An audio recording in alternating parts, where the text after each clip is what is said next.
Благодарение на безалтернативното учество во антифашистичката народно-ослободителна борба во текот на Втората светска војна, македонскиот народ го извојува своето право на државност.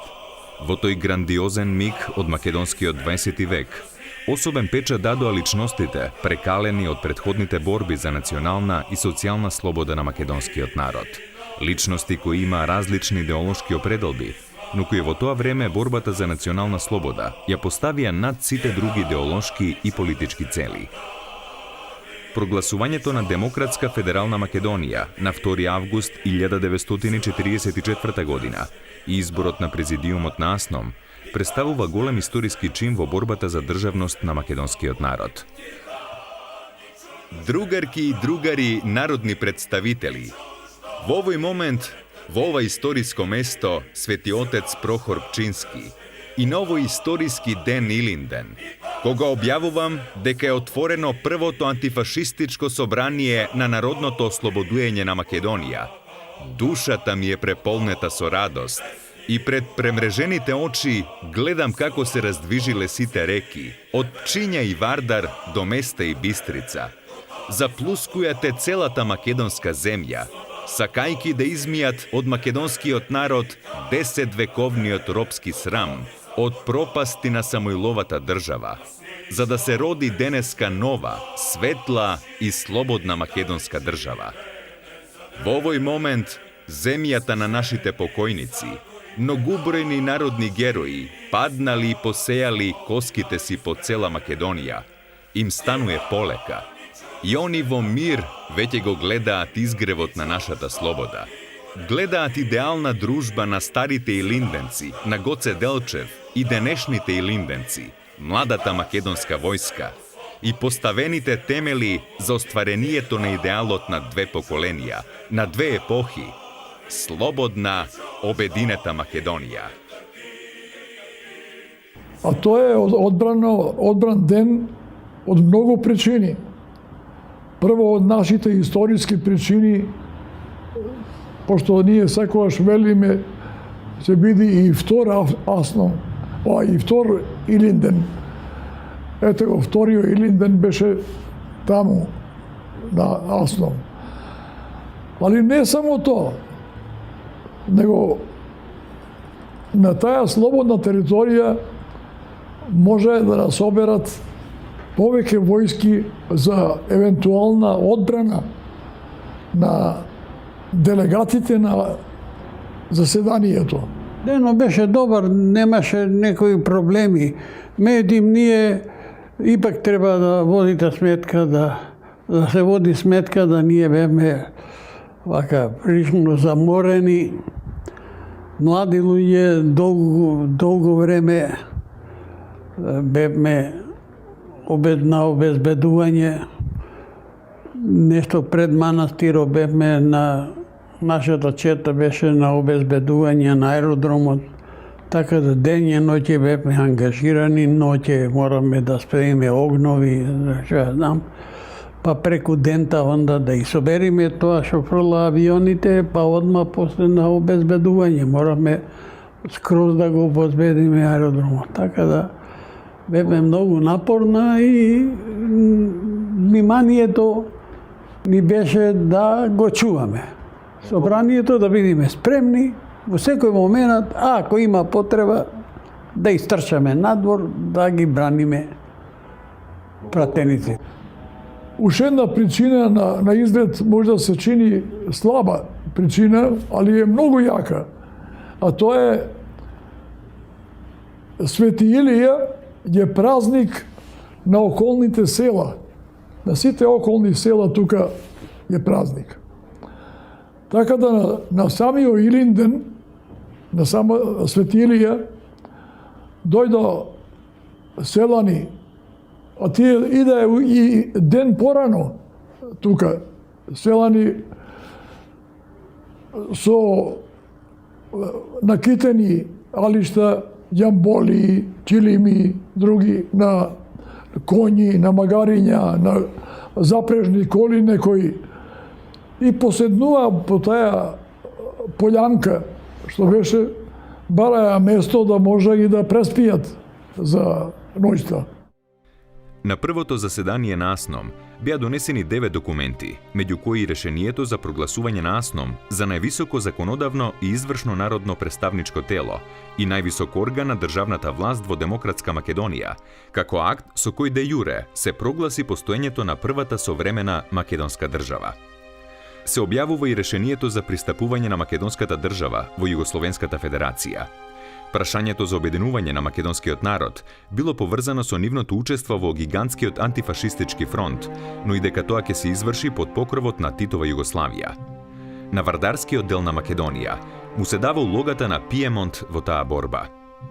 Иако, македонските кадри го прифаќаат на ова заседание навно и носат одлука за приклучување на македонската држава кон Федеративната Југославија, сепак најголемиот дел од президиумот на АСНОМ, начело со Методија Андоновченто, потоа другите членови како Лазар Соколов, Владо Полежиновски, Петре Пирузе Мајски, Панко Брашнаров, Емануел Чучков и така натаму, сите тие дејци не се откажуваат од интегралното решавање на македонскиот народ. Тука лежи проблемот на нивната елиминирање од политичкиот живот на Македонија, кој ќе се случи постепено после неколку години, бидејќи фактички тие се спротиставиле на Титовата концепција, бидејќи за Тито преуредувањето на Југославија беше единствен услов во тие граници за да добие меѓународно признавање. И фактички Јосип Брз Тито го жртвува целосното решение на македонското национално прашање заради меѓународното признавање на Југославија и се разбира заради неговата желба тој да биде лидерот, водачот на таа нова формирана Југославија која се формираше во текот на Втората светска војна.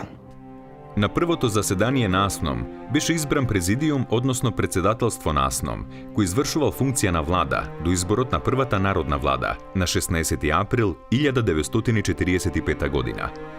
За членови на првиот президиум на АСНОМ беа избрани председател Методија Андоновченто, трговец од Прилеп, подпредседатели Панко Брашнаров, учител од Велес и Емануел Чучков, директор на гимназија во Штип, секретари Љубомир Арсов, банкарски чиновник и Владимир Полежиновски, правник од Кичево. Членови Венко Марковски, поет од Скопје, Цветко Узуновски, работник од Преспа, Богоја Фотев, земјоделец од село Бистрица, Битолско, Михајло Апостолски, генерал-мајор, командант на Народно-слободителната војска и партизанските одреди на Македонија, Страхил Гигов, началник на персоналниот оддел на главниот штаб од Велес, Петре Пирузе, адвокат од Охрид, Кирил Петрушев, типографски работник од Скопје, Јован Ѓоргов, свештеник од село Дреново, Кавадаречко, Епаминонда Попандонов, професор од Струмица, Генади Илев Лешков, земјоделец од село Дреново, Бродско, Кемала Голи, студент од Дебар, Лазар Соколов, економист од Куманово, Вера Ацева, домаќинка од Прилеп, Камбер Хасан, земјоделец од село Дисан, Неготинско, Ацо Петровски, кројач од Скопје, Младен Ѓоргиев Челопечки, земјоделец од село Челопек, Кумановско, и Лилјана Чаловска, студент од Битола.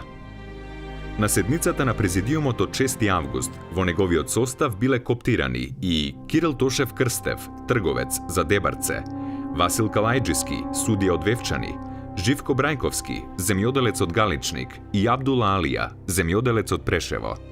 Меѓу другото, на 6 август, президиумот на АСНОМ формира 8 поверенства во својот состав и избира раководни лица, повереници, кои има улога на министри. И тоа: повереник за информации Панко Брашнаров, повереник за внатрешни работи Киро Петрушев, повереник за просвета професор Епаминонда Попандонов, повереник за народно стопанство и обнова Лазар Соколов, повереник за финансии Богоја Фотев, повереник за соопштенија и градежи Страхил Гигов, повереник за социјална политика Ацо Петровски, повереник за судство Петре Пирузе Мајски. Президиумот на АСНОМ всушност вршеше 3 функции. Беше истовремено и собрание, бидејќи донесуваше законодавни акти во периодот меѓу свикувањата на АСНОМ. Истовремено беше и влада, извршен орган и да кажам дека беше и политички орган, бидејќи креираше многу состојби за на тамошниот тек на војната и развојот на односите во државата.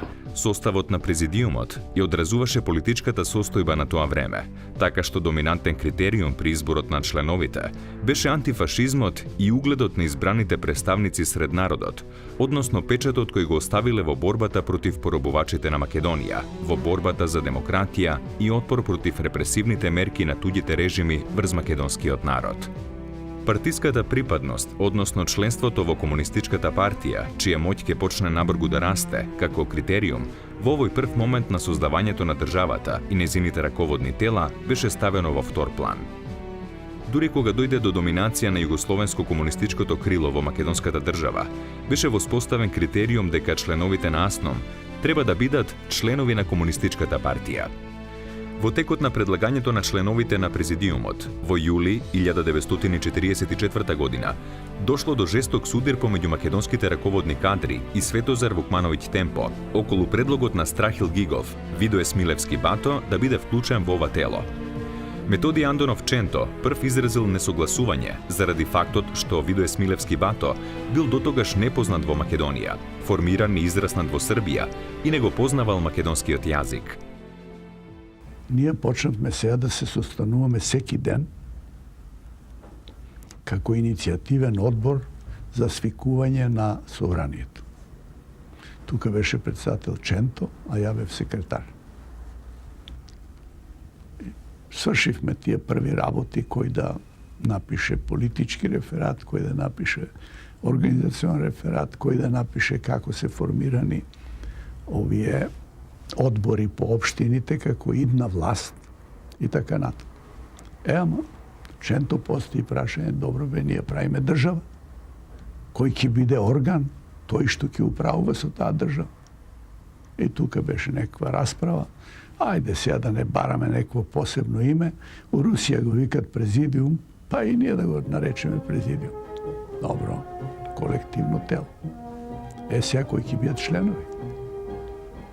И почна разни предлози. По едно време Страхил Гигов дигна два прста. Ченто, ја имам еден предлог. Кој? Во президиумот да влезе Видое Смилевски Бато. Абе, кој ти е тој? Вика Ченто. Абе, викат, како не знаеш, тој е голем комунист. Чути он ништо. Абе, знае ли тој македонски? Па сега дали знае. Меша малку, ама таму неговите отишле пред Илинденското восстание, Белград се населиле, имале кафена. И таму се родил човекот, сега се разбира, не зборува како што се зборува во Гостиварско, од каде он, таму некде. И да биде човек што не знае македонски у президиум, Абе, зошто бе? Ќе научи тука. Знаеш што ја тебе ти кажам, што ми е толку добар комунист, си го земете у Централниот комитет, а не у ова тело што треба да управува наша држава. Овој се жаши човекот. А он член на иницијативниот одбор од Политбирото да гледа ние да не збркаме нешто. И он, барам пауза, вика. Стана,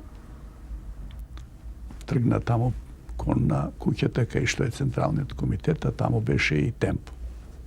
Дојден пред неколку дена. Ченто вика, ајде, штом рековме пауза, да не работиме сега понатаму, а и Страхил да дојде. Во едно време, еве ти го Страхил, ама со него иде Темпо. А па он како беше, оние чекори негови, голема сила, па смееш ли него да му се спротивставиш? Дојде и застанат за Ченто, а вие така, овој Бато, него примате у президиум. А Ченто ни глава да обрне. Слушај, другар Темпо, ти не си член на овој форум. Вика, немаш право на збор. Овој не може да дојде на себе, се црви целиот. Се сврте и вика, чета да ми се формира, ќе си одам одма од Србија. Овој ништо си ќути Ченто и ние продолживме натаму да работиме, ама овој не го примиме. веднаш кога он тргна према Централниот комитет, стана Страхил, трчи по него и вика: "Немој, друже, темпо, сега многу важни настани се тука, не бива тоа без тебе." И така над, овој ништо, тера. Добро, вечерта, пред да вечераме, не собра сите нас од иницијативниот одбор и мислам да беше Борко Темелковски ни саопшти дека е образована комисија да утврди одговорноста наша заради националистичко скршнување. Главниот, тој што ни испитуваше, беше Видо Есмилевски Бато. Него го назначиле, кои се другите членови не ни кажаа. Утента сабајле од 8 саат почна он еден по еден. Да ги прашува зошто ти беше против и така натаму. Знаеш ли што значи тоа? Вечерта па не собра. Ченто, строг укор пред исклучување. Президиумот насно, во него доминираат македонски интелектуалци, доминира промакедонската национална и демократско-граѓанска струја која се вклучила во движењето. Се внимавало да има представници од работништвото, од интелигенцијата, од трговскиот слој, чиновништвото и така натаму. Но сепак, основен критериум во изборот на овој прв президиум била нивната заслуги во национално-ослободителната борба на македонскиот народ. Поголемиот дел од овие личности учествувале уште во предвоените борби за решавање на македонското национално прашање, а најголемиот дел се учесници на народно-ослободителната борба. Што значи дека во овој прв президиум основен критериум за избор на личностите бил нивниот придонес во национално-ослободителната борба на македонскиот народ, а не припадноста во Комунистичката партија на Југославија. Иако уште во текот на борбата бе евидентни разликите помеѓу членовите на раководните тела, Акциониот народно-ослободителен комитет, Иницијативниот одбор за свикување на АСНОМ, Главниот штаб на Народно-ослободителната војска и партизанските одреди на Македонија и Централниот комитет на Комунистичката партија на Македонија. Сепак тие ќе станат повидливи во деновите на формирањето и првите чекори на градењето на македонската држава. Така, заради различни политички определби, убедувања и проценки во однос на решавањето на македонското национално прашање, на македонската државност во однос на сојузните надлежности на Федеративна Југославија, како и улогата на партијата во системот на власта, ќе се издиференцираат две посебни струи, условно наречени промакедонска и пројугословенска струја. Оваа диференцијација ќе биде клучната оска околу која во првите години на слободата во најголем степен ќе се прекршуваат и судбините на членовите на првиот президиум на АСНОМ. Македонскиот народ во текот на Втората светска војна се бореше за ослободување од сите окупаторски режими, рамноправност и слобода, но пред се за своје обединување и државотворно конституирање. Социјалната компонента на борбата пак опфаќала обезбедување економска сигурност, земја за селанецот, работа за работникот. Тоа биле главните дострели и постулати на сваќањето на комунизмот за мнозинството од македонските борци и за македонскиот народ во текот на Втората светска војна. Македонскиот народ, заедно со другите народи на Југославија, по фашистичкиот напад се вклучи во антифашистичката борба. И можеби неговото масовно вклучување во антифашистичката борба беше клучниот момент од историјата на македонскиот народ кој на крајот ќе кореспондира во создавањето на првата современа македонска држава на АСНОМ.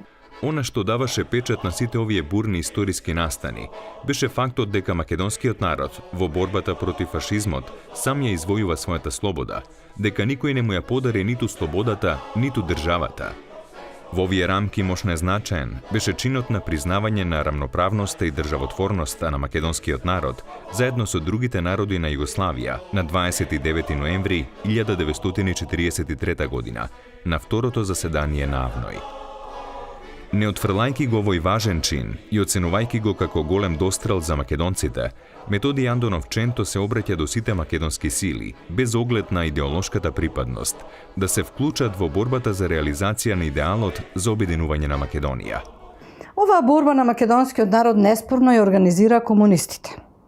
Но, масовен учесник во таа борба беше македонскиот народ, бидејќи на почетокот на востанието во 1941 година некаде околу 200 до 300 комунисти немаше комунистичката партија. Значи 200 комунисти не може да водат народно-ослободителна борба. Таа беше масовно прифатена од народот, бидејќи комунистичката партија во овие услови им нудеше на македонскиот народ национална слобода и социјална правда. Националната слобода за борците на најголемиот дел на учесниците во народно-ослободителната борба беше борба за ослободување од сите окупации, борба за обединување на македонскиот народ и создавање на негова држава. И затоа токму Кузман Јосифовски Питу и дел од таа македонска водечки партиски кадри кои го продолжија фактички она идеја на Шарло за обединета македонска држава и истакна паролата Слободна Македонија во слободен Балкан. Значи, интегрално решавање на македонското прашање како балканско прашање. Дури по формирањето на Демократска федерална Македонија, која Ченто и неговите истомисленици ја сметаат како прва етапа на борбата, тие не се откажуваат од идеалот на обединувањето. Уште во текот на народно-ослободителната војна, сојузните раководни органи се соочија со барањата за обединување, кои ги поставуваа македонските кадри и која беше основна платформа на македонските борци, се до доаѓањето на Светозар Вукмановиќ Темпо во Македонија. Темпо, како ортодоксен југословенски комунист, македонската платформа Слободна Македонија во слободен Балкан ја пренасочи во акционата парола Слободна Македонија во слободна Југославија. Тоа значеше парцијално наместо интегрално решение на македонското национално прашање.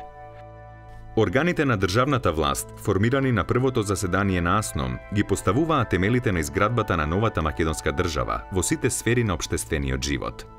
Во периодот од првото до првото вонредно или второ заседание на АСНОМ, одржано од 28 до 30 декември 1944 година, неговиот извршен орган, Президиумот, со функции на законодавно тело, ги донесе основните системски документи и други основни акти, со кои што самостојно се уредуваше правниот поредок во македонската држава.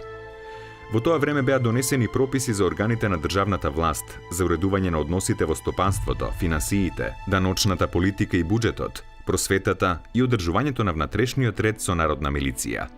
Тоа значеше интензивна државотворна дејност на градење на македонската национална држава со воспоставување на целосно самостоен политички, безбедносен, економски и финансиски и национален културно-просветен систем.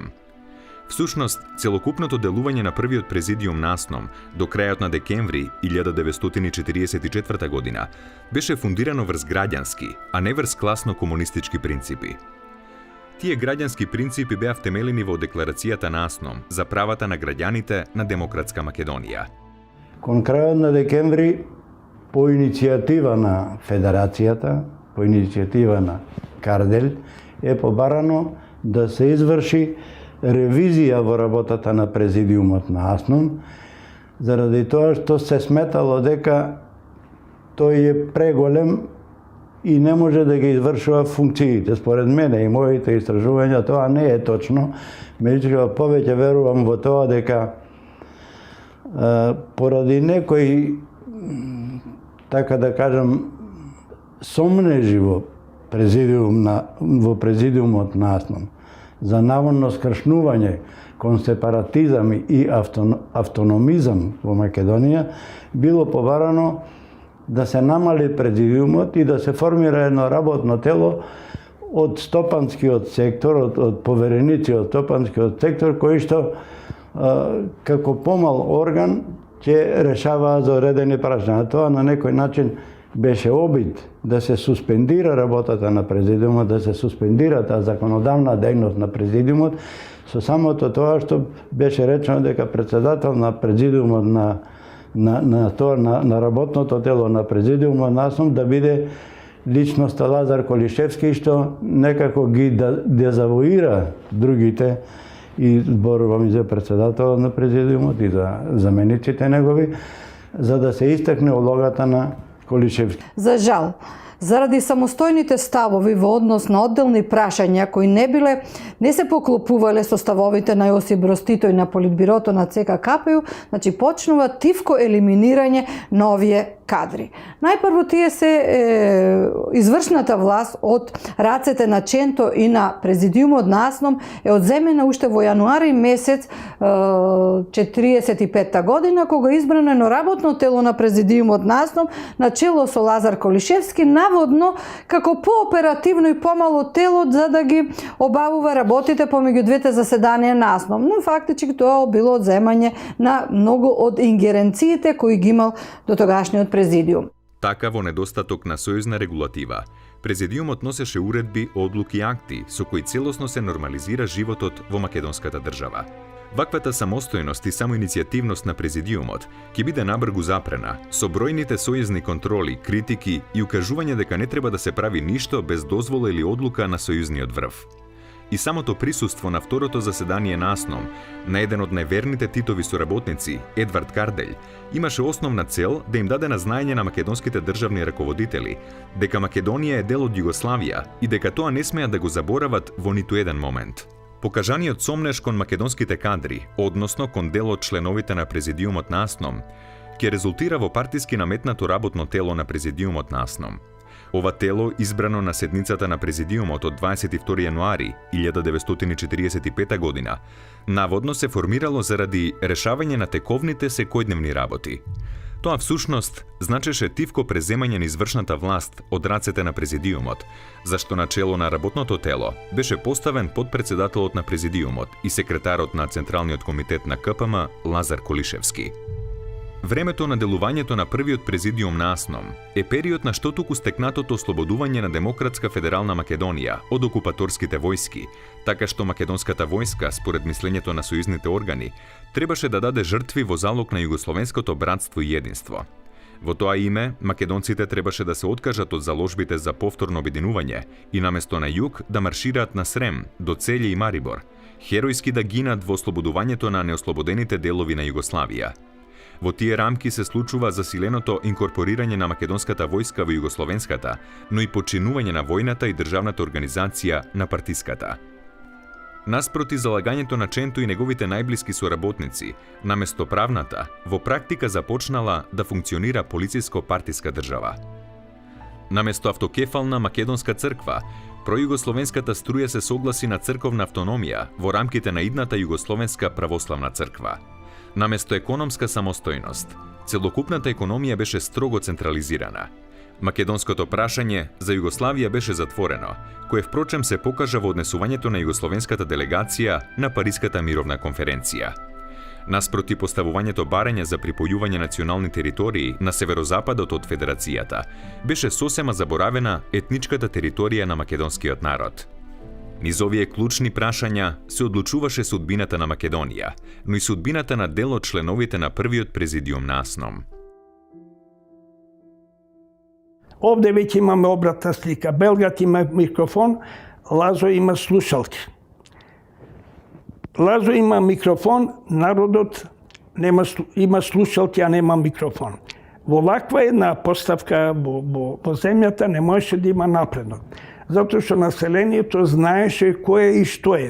Овдека се постави еден сосем друг систем.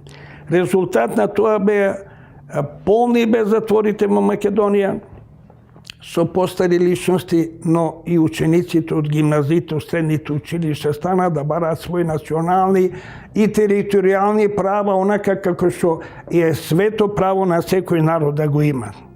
За да се опише трагичната судбина на дел од основоположниците на современата македонска држава, на оние кои заради љубов кон својот народ и татковина станале жртви на сталинистичката практика во првите години на слободата, треба да се копа, бара и наоѓа многу повеќе од она кое штуро и фрагментарно е забележано во полициските досиеа, во фризираните и уништени архивски фондови и молкот на оние кои беа најповикани да ги објаснат тие драматични прекршувања на човечките судбини во системот репресија на еднопартискиот режим. Во барањето целосен одговор на ова комплексно прашање и во представувањето на личните драми на македонските дејци, кои на својата кожа ги почувствувале неверојатно променливите плими и осеки на тоа време, на моменти мора да се излезе од востановените објаснувања на политичката историја. Така, копајки низ сувопарните историски документи и факти, одлучувачки партиски седници и директиви, Сакали или не, на едната страна ќе се соочите со потресни човечки судбини на личностите кои со децении беа избришани од колективната меморија на македонскиот народ, се со цел неговата национална идентификација да биде пренасочена кон југословенско-комунистичката идентификација, а на другата страна со личности кои во името на идеологијата, југословенството и наводната комунистичка правоверност со децении беа недопирливи во нивниот привилегиран круг и ротираа на сите партиско-политички и државни функции како своевидни рентиери на револуцијата. По затврстувањето на власта на комунистите, кој одеше заедно со насилното одземање на приватната сопственост, започна и отстранувањето од политичката сцена на непожелните асномски дејци и испраќањето на македонските интелектуалци во Белград, без да се води сметка за кадровските потреби на републиката, со постојните 3/4 неписмено население. Во Македонија се праќаат различни делегати, инструктори на Политбирото на ЦК-КПЮ кои поднесуваат извештај до Политбирото на ЦК-КПЮ на Југославија и еден таков извештај поднесува делегатот Михаил Маринко кој многу негативно се изразува за македонските кадри. На 21. март 1945 година Политбирото на ЦК-КПЮ држи еден состанок кој фактички е судење на македонските кадри, на Ченто, на Брашнаров, на Димитар Влахов, на Петре Пирузе Мајски, Венко Марковски и така натаму. Но овој состанок на кој не присуствувал нити еден представник од Македонија, се даваат многу лоши оценки за македонските кадри и фактички тука органите на ОЗНА добива задача постепено овие македонски кадри од президиумот на АСНОМ да бидат девалвирани, односно да се полнат нивните досија со работи со кои тие ќе бидат јавно нападнати и нивниот авторитет ќе биде намален пред македонскиот народ. Во таа низа на политички дисквалификации беше извршен своевиден државен удар од страна на партиско-полициската власт врз првиот председател на президиумот на АСНОМ и на президиумот на Народното собрание на Македонија, Методија Андонов Ченто. Со различни политички дисквалификации, особено за време на судирот на КПЈ со Информбирото, беа репресирани или тргнати од политичкиот живот Панко Брашнаров, Владимир Полежиновски, Лазар Соколов, Петре Пирузе Мајски, Венко Марковски, Богоја Фотев, Кирил Петрушев, Васил Калајджиевски, Генади Лешков, Кемала Голи и други. Беа отстранети токму оние личности, чиј авторитет среде народот беше искористен за затврстување на комунистичката власт. Имено што се случува? Овие личности, Југословенската комунистичка партија во првиот период ги употребила за да го зајакне својот авторитет сред македонскиот народ, бидејќи реално таа била малобројна партија, немало големо влијание, но еден Димитар Влахов или еден Ченто или еден Павел Шатев, Брашнаров, Венко Марковски имале огромен авторитет сред македонскиот народ и нивниот авторитет комунистичката партија го искористила на тој начин што еве најпреданите борци за македонската национална слобода се со комунистичката партија или се членови на таа партија. Но во одреден момент, значи веќе од март 1945 година, почнува полнењето на досијата на овие личности и нивната политичка дисквалификација. Значи првата дисквалификација, односно првиот голем удар е судењето и затворањето на Методија Андонов Ченто. Но за другите личности како Лазар Соколов, Владимир Полежиновски и повеќе Петре Пирузе Мајски, Венко Марковски така натаму ќе се чека погоден период. А погоден период ќе биде периодот на судирот со КПЈ со Информбирото, кога дел од овие кадри се осудуваат како приврзаници на Советскиот сојуз, како симпатизери на резолуцијата на Информбирото и најголемиот дел ќе завршат на Голи оток. Методија Андонов Ченто во монтиран сталинистички процес беше осуден на 11 години строг затвор со губење на граѓанските права освен родителските. Панко Брашнаров, македонски национален деец, учесник на двата Илиндена, подпредседател на президиумот на АСНОМ. Заврши како жртва на Титовите информбировски чистки, како приврзеник на Советскиот сојуз и човек кој ги критикувал деформациите во комунистичката партија на Југославија, бил притворен на 11 декември 1950 година. Емануел Мане Чучков, подпредседател на президиумот на АСНОМ, член на Националниот комитет на ослободувањето на Југославија како представник од Македонија и министер за Македонија во привремената влада на Демократска федеративна Југославија. Во овие рамки Чучков ги застапува македонските национални интереси, особено во однос на прашањето на поранешните српски колонисти во Македонија и проблемот со откупот на тутунот. Политичките кругови во Федерацијата ги оцениле неговите ставови како националистички, сепаратистички и антијугословенски. Владимир Полежиновски, еден од двата секретари на Президиумот на АСНОМ, доктор на правни науки од Сорбона, еден од авторите на АСНОМските документи, настрадал за време на судирот на Комунистичката партија на Југославија со Информбирото. Венко Марковски, македонски поет, чија патриотска поезија и авторитет го подигнале духот на македонската младина непосредно пред Втората светска војна и на борците во текот на народно-ослободителната борба. Етикетиран како автономист и сепаратист, во првите повојни години бил шиканиран, омаловажуван, репресиран со најсуптилни психолошки тортури, осуден и затворен како Сталинов идолопоклоник во периодот 1949-51 во Идризово. Петре Пируземајски, опејаната партизанска легенда од славна Дебарца, првиот повереник за судство во Президиумот на АСНОМ, а потоа судија во Врховниот суд во Белград, во 1951 година е одведен на обштествено превоспитување на Голи Оток, каде останува до 1954 година. Богоја Фотев, првиот повереник за финансии на Президиумот на АСНОМ, најпрво паднал во немилост кај Цветко Узуновски Абас заради истражување на убиството на партизанката Лена Стојчевска, која била негова внука. Потоа е тргнат од функцијата председател на Президиумот на Народното собрание како приврзеник на Советскиот сојуз и Сталин. Доживува траума заради големиот пресврт во деновите на судирот со Информбирото, така што се обидува да се самоубие. Лазар Соколов, економист, еден од најблиските соработници на Методи Андонов Ченто, учесник во македонското национално движење во периодот меѓу двете светски војни, учесник во НОБ и еден од основоположниците на македонската држава. Етикетиран како автономист и сепаратист, еден од главните соборци на Ченто во барањето на економска самостојност на Македонија, во 1949 година е доведен на Голи Оток, каде останал до 1953 година.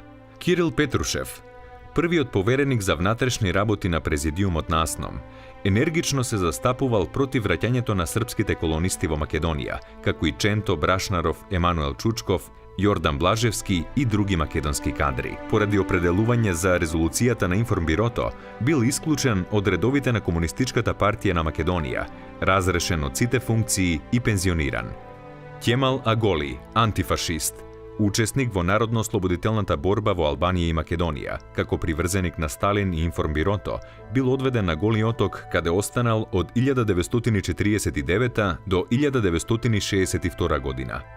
Неговиот брат, Неджат Аголи, во декември 1944 година, бил избран за втор подпредседател на Президиумот на АСНОМ, убиен при крајот на април 1949 година, како приврзеник на резолуцијата на Информбирото. Михајло Апостолски, командант на главниот штаб на Народно-ослободителната војска и партизанските одреди на Македонија, член на првиот Президиум на АСНОМ, припадник на групата автономисти и сепаратисти, пред време пензиониран, се посветува на историската наука. Геннади Илиев Лешков, земјоделец од село Дреново, Бродско, учесник во народно-ослободителната борба и застапник на македонската национална идеја, член на Президиумот на АСНОМ, заедно со неговиот син, првоборец Раде Лешков, одлежува казна на Голи Оток. Епаминонда Попандонов, учесник во НОБ, член на АНОК, член на иницијативниот одбор за свикување на АСНОМ, делегат на првото заседание на АСНОМ, член на АВНОј во периодот од 6 август 1944 до 1 јануари 1945 година, бил првиот повереник за просвета при Президиумот на АСНОМ. За време на судирот на КПЈ со Информбирото, привремено паднал во немилост. Васил Калајџиски, судија од Вевчани, бил коптиран за член на Президиумот на седницата од 6 август 1944 година. Во април 1945 година бил избран за член на Врховниот федерален суд во Скопје, а во почетокот на јуни истата година бил избран за председател на Врховниот суд на Македонија. Во април 1946 година, како член на владата бил назначен за министер за правосудство. На таа функција останал до август 1949 година, кога е уапсен како приврзеник на резолуцијата на Информбирото.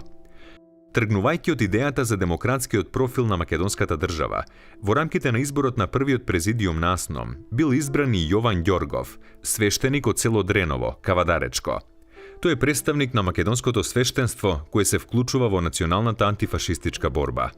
Ова е период кога промакедонската струја се залага за автокефалност на Македонската православна црква во лицето на Охридската архиепископија. Сосема различни се судбините и животните патеки на членовите на првиот президиум на АСНОМ, кои остануваат докрај верни на линијата на Комунистичката партија на Југославија, Сојузот на комунисти на Југославија, како блиски соработници на Лазар Колишевски. Љупчо Арсов, Страхил Гигов, Вера Ацева, Љилјана Чаловска. Љупчо Арсов, припадник на комунистичкото движење, секретар на првиот президиум на АСНОМ. Во текот на целиот негов работен век се наоѓаше на врвни државно-партиски функции. Умира во неразјаснети околности на 18 ноември 1986 година. Страхил Гигов, припадник на комунистичкото и работничкото движење меѓу двете светски војни, учесник во народно-слободителната борба, повереник за соопштенија и градежи при президиумот на АСНОМ. Гигов целиот работен век го посветил на Југославија и комунизмот, водејќи жестока битка со своите соборци и сопартици, кои не биле подготвени да ја следат политиката на југословенскиот централизам и недемократските методи на владење на КПЈ, а особено се спротивставувале на огромната моќ сконцентрирана во Политбирото на Централниот комитет на КПЈ СКЈ. Почина на 19 мај 1999 година, дочекувајќи го крајот и на Југославија и на комунистичкиот систем. Вера Ацева, многу моќна во првите повојни години, беше долгогодишен функционер во државата и партијата. Сепак, како блиска до Крсте Црвенковски, во еден период се судира, а потоа се дистанцира од Лазар Колишевски. Умира во 2006 година во Скопје. Љилјана Чаловска, пројугословенски комунист, првата сопруга на Лазар Колишевски, останува со бенефициите на првоборец. Станува член на Советот на Федерацијата, но нејзина преокупација е пишувањето поезија. Умира во Скопје на 20 јули 1997 година. Цветко Узуновски Абас, како член на Политбирото на Централниот комитет на Комунистичката партија на Македонија, раководител на ОЗНА и министер за внатрешни работи во периодот до 1953 година, спроведува репресија врз политичките и идеолошките неистомисленици. Заради преголемата компромитираност во однос на ликвидирање на одделни соборци, нерегуларностите во однос на одземањето на златото од имателите во Македонија, како и заради наводната соработка со Гестапо во Загреб, тој ќе биде привремено тргнат од државна функција. Но нема да одговара за ниту едно злодело и до крајот на животот ќе ги користи бенефициите на првоборец и генерал-полковник на Југословенската народна армија. Умира во Скопје на 24 мај 1993 година. Лазар Колишевски, партиски челник во период од 20 години, бил избран за подпредседател на президиумот на АСНОМ по неговото враќање од Бугарија во септември 1944 година. Во јануари 1945 година станува председател на работното тело на АСНОМ, а во април 1945 председател на првата народна влада на Македонија. Со децении зазема важни државни и партиски функции во Федерацијата и Републиката. Поседувал силна политичка моќ како репрезент на пројугословенската струја во Македонија и доверливо лице на Белград. Целиот живот ги користел привилегиите на функционер и борец. Починал на 6 јули 2000 година во Скопје, без да обелодени многу табу теми и црни дамки од современата македонска историја, каде бил наредбодавач или учесник во настаните.